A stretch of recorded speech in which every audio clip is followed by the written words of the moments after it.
বন্ধুরা এবার অযথা টাকা নষ্ট করে বাজার থেকে রাখি কেনার কথা ভুলেই যান, বরং উল্টে বাড়িতেই খুব সহজেই রাখি তৈরি করেই প্রতিদিন কম করে 300 থেকে 400 টাকা খুব সহজেই অনায়াসে ইনকাম করুন। কেননা আজ আমি তোমাদের দেখাতে যাচ্ছি এমনই একটা সহজতম উপায় যার দ্বারা তোমরাও খুব সহজেই বাড়িতেই পড়ে থাকা জিনিসপত্র ব্যবহার করে বানিয়ে নিতে পারবেন দোকানের মতো চমৎকার সব সুন্দর ইউনিক রাখি, যেগুলো তোমরা নিজেরাই তো ব্যবহারই করবেন, তার পাশাপাশি পাইকারি কিংবা খুচরো রাখি বিক্রেতাদের কাছে বেচে দিয়ে ভালোই টাকা উপার্জন করতে পারবেন। তাই অবশ্যই অনুরোধ থাকলো একেবারে স্কিপ না করে পুরো ভিডিওটি দেখার, লাইক ও কমেন্ট করা। তো এর জন্য দেখুন বন্ধুরা, আমি এখানে দুটো কালারের কাপড় নিয়েছি।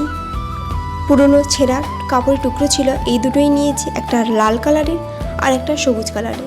এই দুটো কালারের কাপড় দিয়ে আজকে আমি এই সুন্দর ভাইয়ের জন্য রাখিটা তৈরি করব। আপনাদের কাছে এরকম যদি কোনো কাপড়ের টুকরো থাকে তাহলে এটা দিয়েও আপনারা বানিয়ে ফেলতে পারেন। এটা যদি না থাকে তাহলে অন্য কোনো কালারের কাপড় দিয়েও তোমরাও খুব সহজে বাড়িতে বানিয়ে নিতে পারবে। তো বন্ধুরা শেষ পর্যন্ত পুরো ভিডিওটি দেখুন, স্কিপ না করে ফাইনাল রেজাল্টটি দেখুন। অবশ্যই তোমরা খুব সহজে ভাইয়ের জন্য বাড়িতে বানিয়ে ফেলতে পারবে। এবার কি করেছি, কাপড়টাকে আমি ভালো করে সোজা করে নিয়েছি, দিয়ে স্কেল দিয়ে যেই জায়গাটাতে বাদ দিতে হবে সেই জায়গাতে আমি হালকা করে কেটে নিচ্ছি। এরপর বন্ধুরা দেখুন, আমি এখানে স্কেলের 2.5 ইঞ্চ মতো আমি মার্কারিং করে নিচ্ছি। তোমরা যতটা বড় রাখতে চাও সেই রকম করে কাপড়টাকে কেটে নিবে। আমি এখানে 2.5 ইঞ্চ করে যতটা কাপড় লাগবে আমি সেই রকম করে কাপড়টাকে আমি কেটে নিচ্ছি। 2.5 ইঞ্চ করে আমি যতটা লাগবে সেরকম করে মার্কারিং করে নিচ্ছি। আমি শেষের দিকে দিয়ে দিয়েছি এই কাপড়টাকে।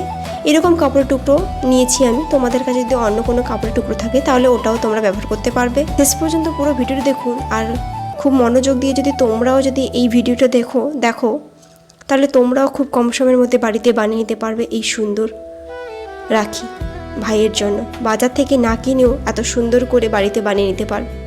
এবার আমি কি করব, কাঁচি দিয়ে আস্তে করে কি করব, আমি ভালো করে কাপড়টাকে কেটে নেব। খুব সাবধানে আমি কাপড়টাকে কেটে নেব। দেখতে হবে কাপড়গুলো যেন ছিঁড়ে না যায়, সেই দিকে খেয়াল রেখে কাপড়টা কেটে নিতে হবে। বন্ধুরা এখানে আমি এটা সিল্কের শাড়ি নিয়েছি। তোমাদের কাছে যদি সিল্কের শাড়ি থাকে ওটা ব্যবহার করতে পারো, না হলে অন্য কোনো নেটের শাড়িও তোমরা ব্যবহার করতে পারো। এবার আমি আস্তে আস্তে করে সমস্ত কাপড়গুলোকে আমি কেটে নেব। যতটা আমি লাগবে আমি ততটা কাপড় আমি কেটে নেব। বন্ধুরা এখানে আমার কাটা প্রায় হয়ে গেছে। এবার দেখুন এরকম দেখতে লাগছে, এবং কোণের দিকটাতে আমি ভালো করে সমান করে নেব। 4 দিকটাতে মানে 4টা কোণ যেন সমান থাকে সেরকম করে আমি কাটার দিয়ে আমি কি করব, কেটে নিচ্ছি। এবার সুন্দর করে যেই জায়গাটাতে একটু কাপড়গুলো বেরিয়েছিল সেই জায়গাটাতে আমি ভালো করে সাইজ করে নিই। দেখুন বন্ধুরা এখানে করা হয়ে গেছে। এবার আমি এখানে একটা মোমবাতি জ্বালিয়ে নিয়েছি। তোমাদের কাছে যদি না থাকে তাহলে ওই লাইটার দিয়েও তোমরা করে নিতে পারো। লাইটার দিয়ে আমি কী করবো, ওই সিল্কের শাড়ি যেই সুতোগুলো বেরিয়ে থাকে সেই জায়গাটা আমি কী করবো, এইরকম করে আমি আগুন দিয়ে ভালো করে আবদ্ধ করে নেব। ঠিক আছে, যাতে সুতোগুলো বেরিয়ে না যায় সেই দিকটাতে খেয়াল রেখে এরকম করে নিতে হবে। যতটা আমার কাপড় লেগেছে ততটা কাপড় আমি এরকম করে আগুন দিয়ে আমি লাগিয়ে নিচ্ছি। তোমরাও এটাই করে নিতে পারো। তোমরা কম সময়ের মধ্যে তোমরা এটা বানিয়ে ফেলতে পারবে। এই প্রসেসটা খুব ভালো। নাহলে তোমরা হাতের সেলাইয়ের মাধ্যমে দুটো সাইড তোমরা সেলাই করে নিতে পারো, ওই রকম করলেও হবে। তো এখানে আমি আগুন দিয়ে কাপড়গুলোকে আমি এরকম আবদ্ধ করে নিচ্ছি। তো আমার সমস্ত কাপড়গুলোকে আমার আগুন দিয়ে করা হয়ে গেছে। এবার আমি কি করব, ওই কাপড় যে আমি নিয়েছিলাম ওই কাপড়টাকে তোমরা যদি এইরকম সাইজে যদি রাখতে চাও তাহলে এরকম করে কেটে নেবে, নাহলে মাঝখান থেকে এরকম আমি যেভাবে কেটে নিয়েছি ওই রকম করে তোমরা কাপড়টাকে কেটে নেবে। এবার বন্ধুরা আমি একটা এরকম কাগজ যদি তোমরা আগে থেকে কেটে নেবে যতটা তুমি মাপ রাখতে চাও। আমার কাছে এরকম একটা কার্ড ছিল, তো আমি এই কার্ড অনুযায়ী আমি কি করছি, কাপড়ের টুকরোটাকে কেটে নিচ্ছি। এইভাবে করে রাউন্ড শেপ দিয়ে তোমরা কেটে নেবে। তোমাদের কাছে যদি এরকম কার্ড না থাকে তাহলে তোমরা কাগজটাকেও ভাঁজ করেও এরকম করে কেটে নিতে পারো, বা কার্ডবোর্ডকেও কেটে নিয়ে এরকম করে, বা আন্দাজ মতো তোমরা তোমাদের মাপ অনুযায়ী কাপড়টাকে এরকম লম্বালম্বি করে কেটে নিবে। এটা প্রায় 3.5 ইঞ্চ মতো এরকম চওড়া আছে, মানে লম্বা দিকে। এবার কি করব, এর যে কাপড়টা কেটে নিয়েছি এর দুদিকটাতে আমি কি করব, ভালো করে লাইটার দিয়ে আমি ওই জায়গাটাতে সুতোগুলোকে আবদ্ধ করে নেব। যেভাবে আমি দেখাচ্ছি বন্ধুরা এইরকম করে তোমরাও খুব সহজে বাড়িতে বানিয়ে ফেলতে। আর বন্ধুরা শেষ পর্যন্ত পুরো ভিডিওটি না দেখলে বিশ্বাসই করতে পারবে না এত সুন্দরও রাখি খুব সহজে বাড়িতে বানানো যায় খুব কম সময়ের মধ্যে, শুধুমাত্র এই কয়েকটা জিনিস দিয়ে। এবার দেখুন বন্ধুরা এখানে আমার কাটা হয়ে গেছে। দেখুন বন্ধুরা ওই যে কাপড়ের টুকরোটাকে যে আমি কেটে নিয়েছিলাম, এই কাপড়ের টুকরোটাকে কাপড়ের সাইডটাকে পাতা ফুলের মতো করে নিচ্ছি। ওটা দেখুন, এটা খুবই সহজ এবং খুব সুন্দর পদ্ধতি, তোমরাও এটা খুব সহজে বাড়িতে বানিয়ে নিতে পারবে। তো এখানে কি করেছি, কাপড়ের একটা জায়গায় আমি গাম দিয়ে দিয়েছি শেষের দিকটাতে, তারপর সেখান থেকে আমি কী করেছি, কোণ দিয়ে ভালো করে ভাঁজ করে নিয়েছি। সেই ভাঁজের ওপর তার সাইডে আমি কি করেছি, আরেকটু গাম দিয়ে ওই যে নিচের যে আরেকটা সাইড ছিল ওই সাইডটাকে ভালো করে দিয়ে দিচ্ছি।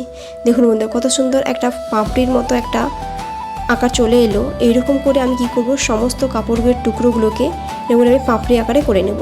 সেম আবারও বলছি বন্ধুরা, শেষ পর্যন্ত পুরো ভিডিওটি দেখুন। আর আমার এই প্রসেসটা খুব মন দিয়ে তোমরাও দেখলে তোমরা খুব কম সময়ের মধ্যে বাড়িতে খুব কম সময়ের মধ্যে বানিয়ে ফেলতে পারবে। এরকম করে আমি একটা সাইডে গাম দিয়ে ভালো করে ওই জায়গাটা ভাঁজ করে নেব ত্রিভুজ দিয়ে।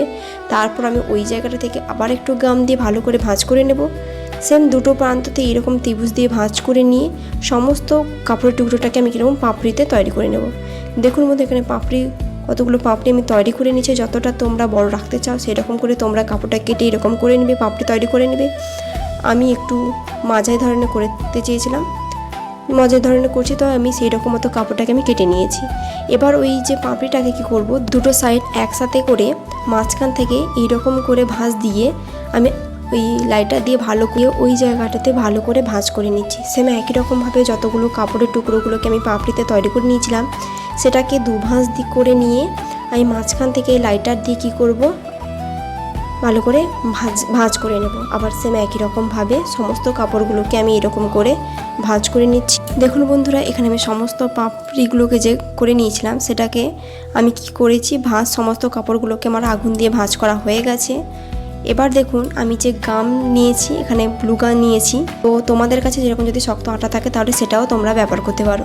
এরপর কি করেছি, ওই পাপড়িগুলোকে একটা সাইডে আমি গামগুলো লাগিয়ে একটার ওপর একটা আমি কাপড়গুলোকে মানে পাপড়িগুলোকে আমি বসিয়ে নিচ্ছি। মানে একটা সাইডে আমি গাম দিয়ে লাগিয়ে নিচ্ছি, আবার সেই অন্য যে পাপড়িটা লাগিয়ে নিচ্ছি সেই পাপড়ির পাশে শেষ পাশে আমি কি করেছি, গাম দিয়ে ভালো করে কাপড়গুলোকে জুড়ে নিয়েছি। এবার কাপড়গুলোকে আমি যে পাপড়িগুলোকে যে আমি জুড়ে নিয়েছিলাম ওর শেষ যে কোনো এক প্রান্তে কি করব, ভালো করে গাম দিয়ে যে কোনো একটা কাঠি নিতে পারো, দিয়ে কাঠি নিয়ে কি করেছি, আমি এখানে একটা পিচ নিয়েছি, ওটাকে আমি ভালো করে ওই জায়গাটা লাগিয়ে নিয়েছি, দিয়ে ভালো করে রোল করে নেব। যেভাবে আমি দেখাচ্ছি বন্ধুরা ওইভাবে তোমরাও রোল করে নেবে। দেখুন বন্ধুরা কত সুন্দর একটা ফুলের শেপ তৈরি হয়ে যাচ্ছে। তো তোমরাও একবার এইভাবে বাড়িতে বানিয়ে দেখো, খুব কম সময়ের মধ্যে তোমরা বাড়িতে বানিয়ে ফেলতে পারবে। আর এই রকম যদি খুব সুন্দর বাড়িতে যদি তৈরি রাখি, যদি ভাইয়ের হাতে পরানো হয় দোকান থেকে না কিনে, তো সেই রকম মতো কী করেছি আমি তৈরি করে নিচ্ছি। এবার গ্রামটাকে ভালো করে ওই পাপড়িটার ওপর দিয়ে আমি ওই কাঠিটার ওপর ভালো করে লাগিয়ে নিচ্ছি। এটা তো আমি ওই সামনে যেই পাটটা যে একটু থাকে ওটা তৈরি করে নিচ্ছি।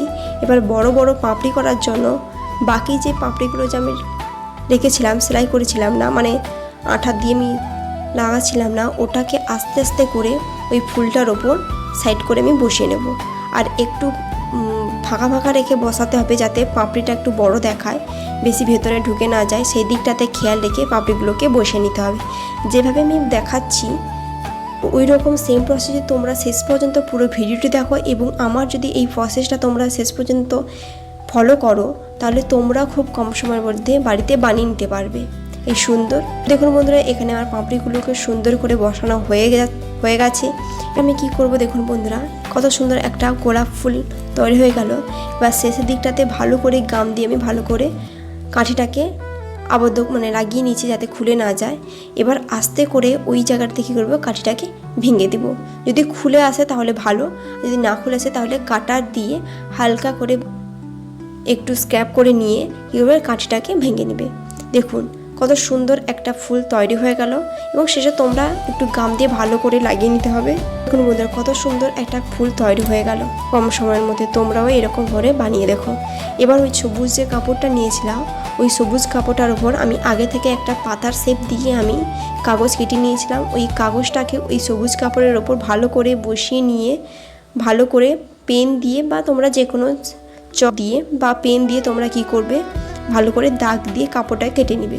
এখানে আমি কাপড়টাকে কাটার জন্য এখানে একটা পিন দিয়ে আমি আটকে নিচ্ছি। পিন দিয়ে ভালো করে লাগিয়ে কি করতে হবে, কেটে নিতে হবে। পাতাটা যতটা তোমরা পাতা রাখতে চাও সেই রকম মতো তোমরা লাগিয়ে নেবে। বন্ধুরা এখানে আমি 4টা পাতা তো ভালো করে সাইজ করে এখানে সাইজ করে ভালো করে পাতাটাকে কেটে নিতে হবে, সমান করে সাদিকটাতে করে নিতে হবে। দেখুন মধ্যে এখানে আমি 4টা পাতা তৈরি করে নিয়েছি। তোমরা কেউ চাইলে অনেকগুলো পাতাও তৈরি করে নিতে পারো। এবার সেম একই রকমভাবে ওই লাইটার দিয়ে ভালো করে পাতার চারপাশে ভালো করে আগুন দিয়ে আমি লাগিয়ে নেবো, যাতে কাপড়ের টুকরোগুলো যাতে খুলে না যায় সেই দিকটাতে খেয়াল রেখে আমি আগুন দিয়ে ভালো করে আবদ্ধ করে নেব। এখানে দেখুন বন্ধুরা লাগানো হয়ে গেছে। এবার দেখুন বন্ধুরা এখানে আমি একটা গোল শেপ দিয়ে একটা কাগজ আমি কেটে নিয়েছি, দিয়ে ওর ওপর আমি গামটা লাগিয়ে নিয়েছি। তোমরাও এরকম করে একটা কাগজ দিয়ে তোমরা লাগিয়ে নিতে পারো। এই কাগজটার উপর আমি ভালো করে গাম দিয়ে দিয়েছি, দিয়ে পাতাটা ওর ওপর বসিয়ে নেব। একটার পর একটা করে আমি গাম দিয়ে কী করব, কাপড়গুলোকে বসিয়ে নেব। 4টা যে পাতা নিয়েছি 4টাতে 4 দিক থেকে মানে একটা সাইডে দুটো পাতা আবার একটা সাইডে দুটো পাতা দিয়ে আমি 4টা পাতাকে সমান করে রেখে ভালো করে আমি কাপড়গুলো মানে পাতাগুলোকে বসিয়ে নেব। সুন্দর তোমরা 3টা পাতাও রাখতে পারো সুন্দর করার জন্য। দেখুন মধ্যে এখানে পাতাগুলোকে আমার বসানো হয়ে গেছে এবং শেষের পাতাটাকে আমিও বসিয়ে নেব। দেখুন মধ্যে এখানে পাতাটা আমার বসানো হয়ে গেছে। এবার ভালো করে ওই পাতাটার মাঝখানে কি করব, আমি ভালো করে গাম দিয়ে দেব। গাম দিয়ে ওটার ওপর আমি কি করব, ফুলটাকে বসিয়ে নেব। কত সুন্দর একটা ফুল এবং তার পাতা তৈরি হয়ে গেল, গোলাপ ফুল। এবার বন্ধুরা দেখুন এখানে আমি লাল কালার একটা উল নিয়েছি। তোমাদের কাছে যদি উল না থাকে তাহলে সুতো ব্যবহার করতে পারো বা দড়িও ব্যবহার করতে পারো। এটাকে তোমরা যতটা ফিতে তৈরি রাখতে চাও সেই রকম মতো দাগ রেখে তোমরা কি করবে, উলটাকে আমি এখানে 8বার আমি রাউন্ড করে নিচ্ছি। তোমরা কেউ চাইলে যতটা তোমরা মোটা রাখতে চাও তার সেই রকম মতো তোমরা কি করবে, দড়িটাকে তৈরি করে নেবে। আমি এখানে 8 ইঞ্চ মতো রেখেছি। এবার দেখুন বন্ধুরা এখানে আরেকটা যে আগে যে গোল কাগজটা আমি কেটে নিয়েছিলাম ওটা থেকে একটু ছোট করে আমি এই কাগজটা কেটে নিয়েছি। এবার আমি কি করব, ওটার উপরে গাম দিয়ে ভালো করে যে উলটাকে যে আমি দড়ি তৈরি করে নিয়েছিলাম ওই উলটাকে আমি বসিয়ে নেব। দিয়ে সেম বসিয়ে নেওয়ার পর চারদিকটা ভালো করে গাম দিয়ে লাগিয়ে ওই ফুলটার ওপর আমি কি করব, বসিয়ে নেব। এতে দেখতে খুব সুন্দর লাগবে এবং ফিনিশিংটাও খুব সুন্দর আসবে এবং মজবুত হবে। এবার আমি একটা স্টোন নিয়েছি, ওই স্টোনটা ওই গোলাপ ফুলের ওপর বসিয়ে নিয়েছি, মাঝখানে আমি বসিয়ে নিয়েছি। এবার দেখুন বন্ধুরা এখানটা আমি উল যে আমি দড়ি তৈরি করে নিয়েছিলাম তার 4টাকে আলাদা আলাদা করে ভালো করে প্যাঁচ দিয়ে দিচ্ছি। যেভাবে আমি দেখাচ্ছি বন্ধু ওইভাবে তোমরা প্যাঁচ দিতে পারো বা তোমরা তোমাদের শেপ অনুযায়ী ফিতেটাকে তৈরি করে নিতে পারো তোমাদের পছন্দ অনুযায়ী। এবার দেখুন এখানে আমার প্যাঁচ দেওয়া হয়ে গেছে। এবার সুতো দিয়ে ওই আর একটু উল কেটে নিয়ে আমি কি করেছি, ওর শেষের দিকটাতে ভালো করে প্যাঁচ দিয়ে দিয়েছি। সেম একই রকমভাবে কি করব, ওর আরেকটা সাইডে যে দড়ি আকার ছিল ওটাতেও সেম একই রকমভাবে প্যাঁচ দিয়ে দেবো। এরকম আলাদা মাঝখান থেকে 4টা আলাদা করে নিয়ে ভালো করে প্যাঁচ দিয়ে কী করবো, সুতো দিয়ে সেলাই নেব। সেই উলটাকে কেটে নিয়ে লাগিয়ে নেব। একটা সাইড আমার হয়ে গেছে। সেম একই রকমভাবে কি করব, আরেকটা পাশেও আমি সেম একই রকমভাবে প্যাঁচ দিয়ে আমি উল দিয়ে সেলাই করে নেব। বন্ধুরা এখানে আমার সেলাই করা হয়ে গেছে। এবার আমি আস্তে আস্তে করে ওই বাকি যে কাপড়গুলো ছিল ওটাকে আমি সুতোগুলো ছিল ওটাকে কেটে নিচ্ছি। দেখুন বন্ধুরা কত সুন্দর একটা রাখি খুব কম সময়ের মধ্যে বাড়িতে বানিয়ে নিলাম। দেখতে কতটা সুন্দর লাগছে দেখুন বন্ধুরা, পুরো দোকানের মতো। যেটা দোকানে কিনতে গেলে যেটা আমাদের 50-60 টাকা করে নিয়ে নেয়, তো এরকম যদি বাড়িতে পুরনো কাপড় থাকে তাহলে সেটা ফেলে না দিয়ে এরকম করেও সুন্দর রাখি খুব কম সময়ের মধ্যে বাড়িতেও বানিয়ে নেওয়া যায়। এই সুন্দর দোকানের মতো রাখি তোমরাও এইভাবে বাড়িতে বানিয়ে দেখো। খুব কম সময়ের মধ্যে তোমরাও এরকম সুন্দর আমার থেকেও সুন্দর রাখি তোমরাও খুব সুন্দর করে বাড়িতে বানিয়ে ফেলতে পারবে দোকানের মতো। তো বন্ধুরা এই রাখি বন্ধুরা নিজের হাতে বানানো ছোট্ট এই উপহারটি আপনাদের ভাইয়ের মুখে হাসি ফুটিয়ে তুলুক এই কামনা করি। আর আমার তৈরি এই গোলাপের রাখিটা আপনাদের কেমন লেগেছে অবশ্যই কমেন্ট করে জানাবেন। আর ভিডিওটি ভালো লাগলে অবশ্যই লাইক করে দিও। আর যারা যারা এখন পর্যন্ত আমার চ্যানেলটি সাবস্ক্রাইব করেননি তারা প্লিজ আমার চ্যানেলটি সাবস্ক্রাইব করে দিন, পাশে থাকুন। এবং সবাইকে রাখি বন্ধনের অনেক অনেক শুভেচ্ছা রইল। আর এমন আরও সুন্দর সুস্মিতা ক্রাফট DIY ডিজাইনের সঙ্গে থাকুন। ধন্যবাদ।